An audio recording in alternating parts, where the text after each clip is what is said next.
దసరా రెండవ రోజు పూజించేది బాల త్రిపుర సుందరి దేవి అవతారం. ఈ రూపంలో అమ్మవారు చిన్న బాలికలా అనిపిస్తారు. కానీ ఆ చిన్న రూపంలో కూడా ఒక దివ్య శక్తి, ఒక అమృతమైన సందేశం ఉంటుంది.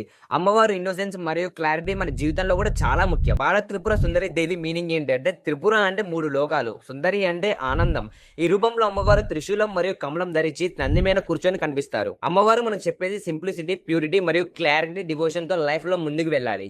మనం ఎప్పుడు అనుకుంటాం పెద్ద స్ట్రెంత్, పెద్ద పవర్ ఉంటే మాత్రమే మన కష్టాలు ఓవర్కమ్ చేస్తామని. కానీ బాల త్రిపుర సుందరి అమ్మవారు చెప్తారు, చిన్న మనసులో కూడా పెద్ద డివోషన్, పెద్ద ఫేత్ ఉంటుంది. లైఫ్ లో చిన్న చిన్న డెసిషన్స్, చిన్న చిన్న పాజిటివ్ థాట్స్, చిన్న డీల్స్ మనకి పెద్ద చేంజెస్ తీసుకొస్తాయి. అలానే మనం పేషెన్స్ తో, ఇన్నోసెన్స్ తో ఛాలెంజెస్ ని ఫేస్ చేస్తే సక్సెస్ మన దారిలోకి వస్తుంది. అమ్మవారి చిన్న రూపం మన మనసులో ప్రేమ, శుద్ధత, క్లారిటీని పెంచుతుంది. బాల త్రిపుర సుందరి దేవి అమ్మవారు సందేశం ఏంటంటే చిన్న ఫేజ్ లో కూడా పెద్ద రిజల్ట్స్ ఇస్తాయి. ఇది దసరా రెండవ రోజు అమ్మవారి దివ్య సందేశం. మళ్ళీ రేపు దసరా మూడవ రోజు అవతారం గాయత్రి దేవి గురించి చెప్తాను. మిస్ అవ్వకుండా ఫాలో చేయండి అన్స్టాపబుల్ యూ ఛానల్ ని.